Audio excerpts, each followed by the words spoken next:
All right, so you're getting ready for that IELTS speaking exam, huh? And you want to make sure you've got some really strong vocabulary. Yeah. We are diving deep into this IELTS speaking vocabulary cheat sheet that you sent our way to really unlock some serious word power for you. Love it.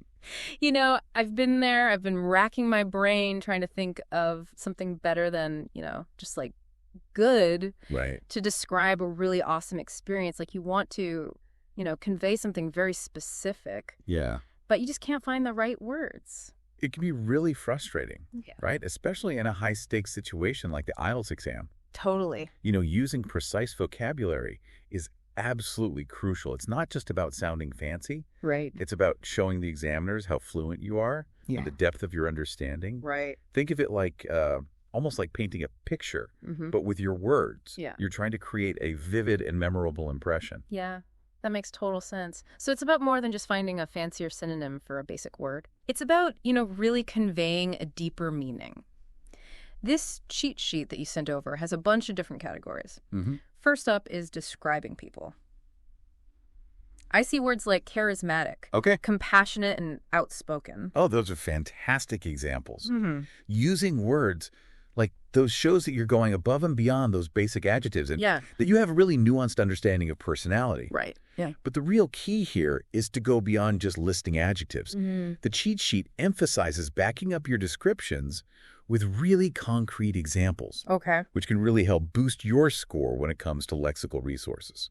Gotcha. So instead of just saying my friend is charismatic, Yeah. I could say something like my friend is charismatic. They can walk into a room full of strangers and instantly make everyone feel at ease. Exactly. You're not just stating a fact. You're bringing that characteristic to life with a specific example. Right. You're painting a picture for the listener and really demonstrating your ability to use language effectively. And you know what? The cheat sheet actually points out that this approach can help you in other sections of the exam as well. Oh, really? Imagine you're being asked to describe a memorable event. Okay. Instead of just saying it was fun, you could describe specific details that made it so enjoyable. Right. You're showing rather than telling. I like that. Okay. So I'm seeing how this could be applied, across the board. Not just for describing people, but just in general. Yes. It's about using really vivid language to create a much richer experience for whoever's listening. Exactly. What else does this cheat sheet have for us? Well, one thing that I see a lot of people struggling with in the speaking exam is expressing opinions. The cheat sheet actually highlights how repetitive using, I think, can sound. Oh, I am so guilty of that. Yeah. Especially when I get nervous, I just lean on, I think. It happens to all of us. Yeah. But the cheat sheet has some really fantastic alternatives. For example, instead of saying, I think technology is beneficial, you could say, from my perspective, technology has revolutionized the way we learn. From my perspective, that sounds so much more sophisticated. Right. And it's such a subtle shift, but I feel like it can have a big impact Well, on how my answer is perceived. Absolutely. The cheat sheet also suggests using phrases like, it is widely believed that, Okay. which can be really effective when you're discussing more common opinions Right. or societal trends. Okay. It shows that you're aware of those broader perspectives, and it adds a sense of authority to your statement. So instead of saying, I think climate change is a serious problem, Right. I could say something like, it is widely believed that climate change poses a significant threat to our planet. Yes, exactly. Yeah. You're acknowledging a shared concern, Right. while also demonstrating your ability to express it in a much more formal and academic tone. Okay. You're showing that you're not just stating your own personal belief, Right. but that you're engaging with this wider discourse. Okay, so I'm really starting to see how even just these little shifts in phrasing Yeah, can have a huge impact on how my language is perceived. definitely. What other gems does this cheat sheet have? Let's talk about describing places. Oh, I need help with this one. Okay. I feel like I always just use words like beautiful Right. and nice, and it's just so generic. We've all been there. Yeah. But the cheat sheet encourages us to go beyond these basic adjectives Okay. and really use vocabulary that captures the essence of the place. Okay. Think about sensory details, the sights, the sounds, the smells that make a place unique. Yeah. So instead of saying beautiful, perhaps you could use breathtaking to describe a mountain vista, Right. or bustling to evoke that energy of a city center. I love that bustling. I can practically hear the cars and people talking and Exactly. just the energy. You're engaging the listener's imagination. Right. And you're making your description so much more vivid and memorable. The cheat sheet even suggests taking a moment before the exam to just visualize different places Okay. and brainstorm vocabulary that captures their unique atmosphere. That's such a good tip. It's like creating a mental vocabulary toolkit Yes. for all these different scenarios. Exactly. The more you practice connecting vocabulary to those specific situations, the easier it'll be to recall those words during the exam. Right. And it can even make preparing a little more enjoyable. It's like you're on this treasure hunt for the perfect words. I love that. To express your ideas. Awesome. All right, let's keep going with this vocabulary treasure hunt. Sounds good. Okay, I'm ready to keep digging for those vocabulary treasures. Right. Let's do it. What other areas does this cheat sheet cover? Well, let's talk about the future. Okay. Specifically talking about your aspirations and your goals in the IELTS speaking exam. Okay. This could be a tricky one.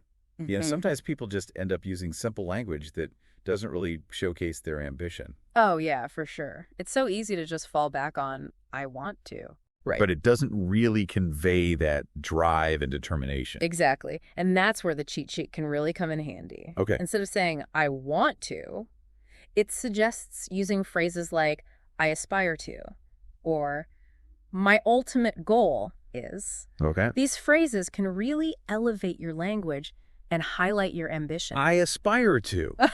That does sound a lot more powerful. Right. It's like you're really committed. Yeah, it suggests a deeper yearning, a real commitment to achieving something meaningful.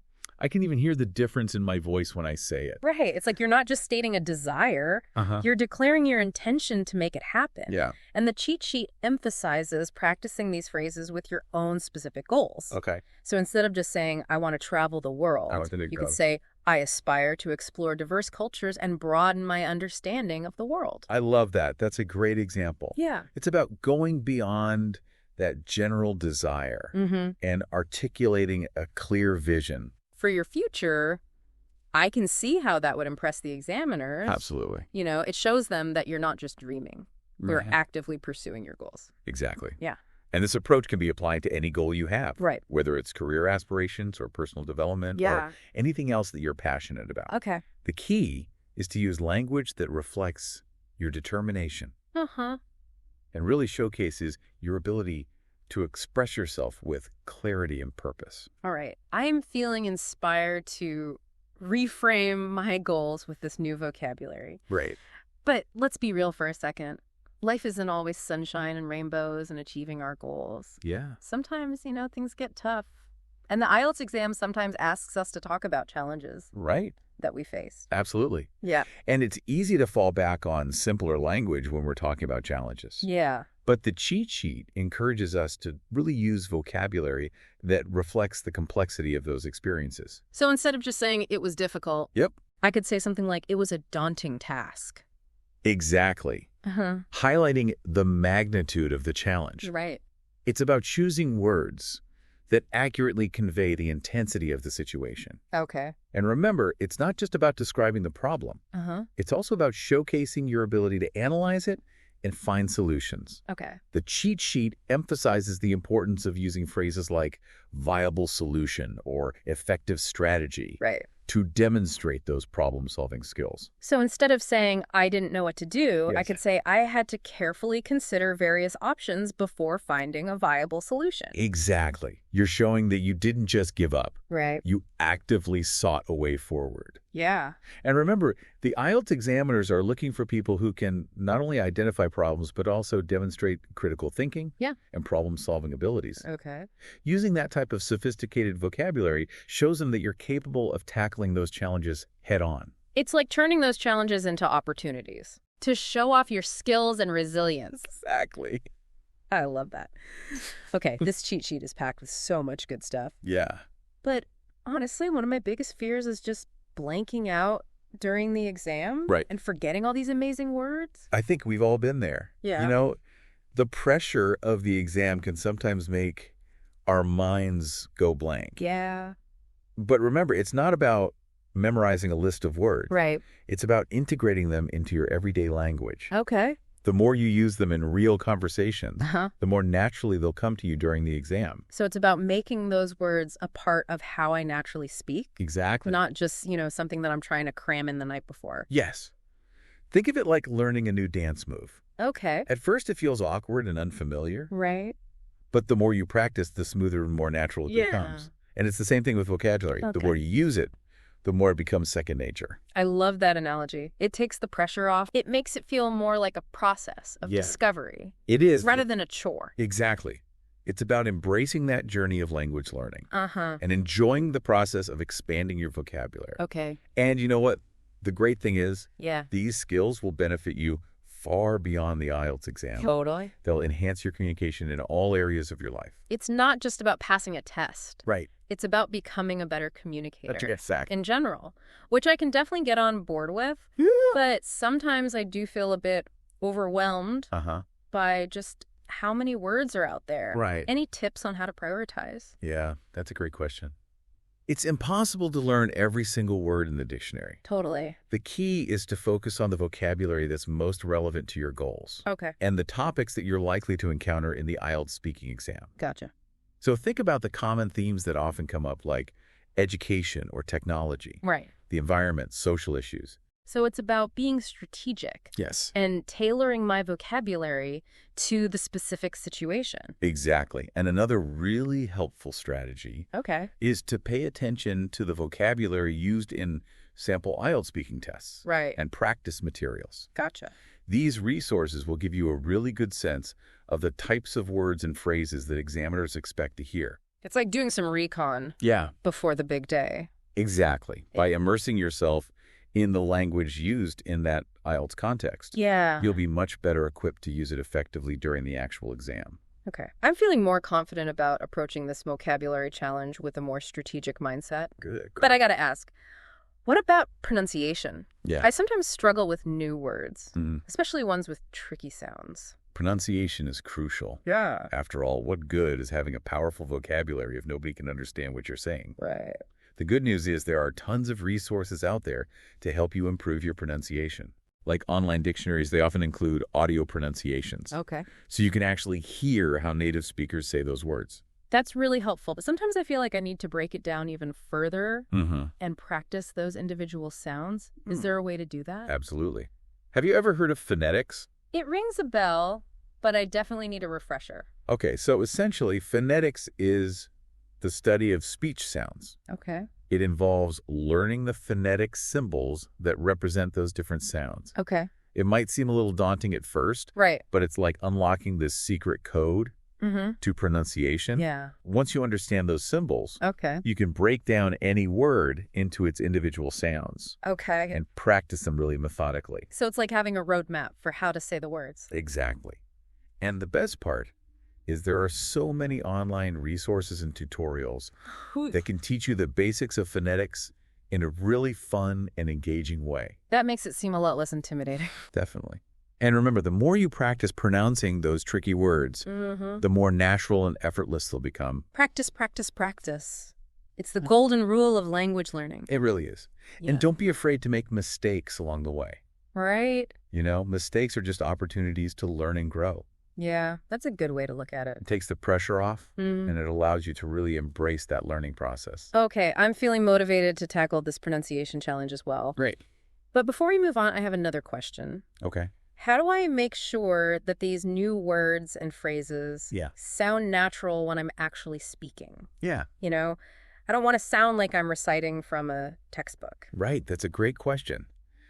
The key to sounding natural is to practice using those words in lots of different contexts. Okay. You know, don't just memorize definitions. Right. Try incorporating them into your everyday conversations, your Sure. writing, even just your thoughts. So it's about making those words a part of my natural language. It's not just like a collection of terms I've memorized. Right. The more you use them, the more comfortable and confident you'll become. But sometimes I feel a bit self-conscious when I'm using new vocabulary, especially when I'm talking with native English speakers. I understand that. It's natural to feel a bit hesitant at first. Yeah. But remember, language is all about communication. Right. It's not about perfection. Okay. Native English speakers make mistakes too. Right. And they're usually more than happy to help Okay. if you're struggling with a certain word or phrase. That makes me feel better. So instead of letting fear hold me back, I should just embrace the opportunity Yes. to practice Absolutely. and learn from any mistakes I make along the way. Every mistake is a learning opportunity. Love that mindset. Yeah. So it's all about finding that balance Mm-hmm. between pushing myself to use new vocabulary Yeah, and not being afraid to ask for help exactly. when I need it. You got it. And remember, the more you practice, the more confident and fluent you'll become. Right. And eventually those new words and phrases will just flow naturally. Okay, I'm feeling inspired to embrace this challenge Good. and make this vocabulary journey my own. Awesome. But before we wrap up this deep dive, Yeah. I have one last burning question. Good. How do I make sure that I actually retain all this vocabulary in the long run? That's a great question. Huh. The key to long-term vocabulary retention is to make it an ongoing part of your life. Okay. It's not just about studying for an exam. Right. It's about cultivating a love for language Yeah. and a desire to continuously learn and expand your vocabulary. So it's about turning it from a chore Yeah. into a passion. Exactly. And there are so many fun and engaging ways to do that. Like what? Read widely. Explore different genres. Immerse yourself in the language. Okay. Watch movies and TV shows in English. Uh-huh. Pay attention to the dialogue, the nuances of pronunciation. So it's about making English a part of my daily life. Exactly. The more you surround yourself with the language, The more naturally it will become a part of you. I love that. It's about making it like a constant companion rather than something that I just visit every once in a while. You got it. And remember, vocabulary learning is a journey. Yeah. It's not a destination. There's always more to learn, Right. more to explore, more to discover. I am so excited to embark on this lifelong vocabulary adventure. Me too. But before we wrap up this deep dive, Yeah. I have to ask for your ultimate vocabulary wisdom. All right, shoot. What's your number one piece of advice for somebody who wants to master the art of using words effectively? That's a great question. If I had to boil it down to one essential piece of advice, it would be this. Okay. Fall in love with language. Ooh. Embrace the beauty, the power, the sheer magic of words. Wow, that's beautiful. Yeah. But what does it actually look like in practice?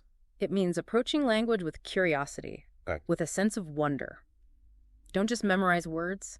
Savor them. Okay. Roll them around in your mouth, explore their nuances, discover those hidden depths. It's like we're treating words like these little treasures Yeah. to be admired. And as you cultivate that love for language, you'll naturally find yourself seeking out new words, Yeah. exploring new ways to express yourself, Right. and expanding your vocabulary horizons. It's about turning vocabulary learning from a task Right. into a delight. Exactly. Yeah. And when you approach language with that kind of passion, the possibilities are truly endless. I am feeling so inspired I'm glad. to embrace the power of words. Okay. Before we officially wrap up this deep dive, Yeah. I just want to remind our listeners that they can find this amazing IELTS speaking vocabulary cheat sheet in our show notes. So be sure to check that out and start leveling up your vocabulary today. Yes, practice makes perfect. Uh-huh. The more you use those words and phrases, Yeah. the more confident and fluent you'll become. Okay, I think we've covered just about everything. Yeah, I think so. Any final words of wisdom for all those aspiring IELTS aces out there? Right. Yeah, I love that idea of falling in love with language. It's like we've been given this amazing gift, you know, the ability to communicate and connect and create with words. It's true. And the more we appreciate that gift, Yeah, the better we can use it. exactly. It's about seeing language as more than just a tool. It's like an art form. Right. It's a way for us to express our individuality, to share our stories, Yeah. to make sense of the world around us. So for all those people out there preparing for the IELTS, it's not just about memorizing vocabulary Right. to get a good score. Yeah. It's about really harnessing the power of language to express themselves. Exactly. And the examiners, they'll be able to see that. You know, when you use vocabulary that you've truly made your own, Yeah. that reflects your personality, your passions. Right. It shines through. It's about authenticity. It's about using language that feels genuine and reflects who you are. It makes me think about those times when you hear someone speak and their words just resonate with you so deeply. Yeah. It's not just what they're saying, it's how they're saying it. It's like their words have this weight to them, this power. Yeah. It's like they're not just speaking words. They're weaving a tapestry with their language. Yes. And that's really what I hope you'll take away from this deep dive. Yeah. The IELTS, it's a stepping stone. Right. It's a chance for you to show off your language skills. Right. But the real reward is that journey of discovering the beauty of language, the Yeah. power of language, Uh-huh. and making it your own. I love that. What a fantastic way to wrap up this deep dive. Thanks. I'm feeling so inspired to tackle this vocabulary challenge. Good. Not just for the IELTS, but for life in general. I love that. That's the goal. Remember, embrace the journey, Yeah. have fun with it, and never stop exploring. Couldn't have said it better myself. And for all of our listeners out there, we want to hear from you. Yes. What's your favorite word or phrase from this cheat sheet? Yeah, tell us in the comments. Share it in the comments below. Let's spread the vocabulary, love. Yes, spread the love. And until next time, happy learning.